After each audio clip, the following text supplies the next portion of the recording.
দেখো বন্ধুরা, আজ বানাচ্ছি চিকেনের আলু দিয়ে পাতলা ঝোল।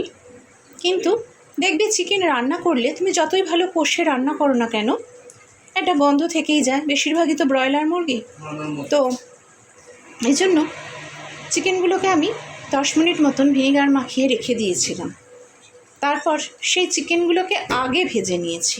তারপর তো কষতে কষতে যেটা ভাজা সেটা তো ভাজবই, কিন্তু চিকেনগুলোকে আমি আগে ভেজে নিয়েছি। তারপর যেমন যে যেরমভাবে করো, একদম আলু দিয়ে পাতলা ঝোল, সেটা বলবার আর কিছুই নেই।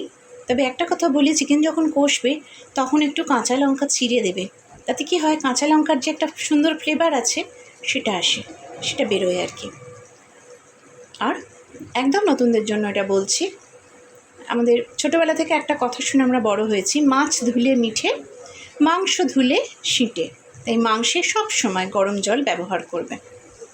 এরপর ভালো করে কষে নিয়ে, আর আমি এই চিকেনের পাতলা ঝোলে চিকেন কারি মশলা বলো বা কিছু আমি কিন্তু দিই না। হ্যাঁ, একটু নামাবার আগে ঘি আর গরম মশলা ছড়িয়ে দেবো। টাটা।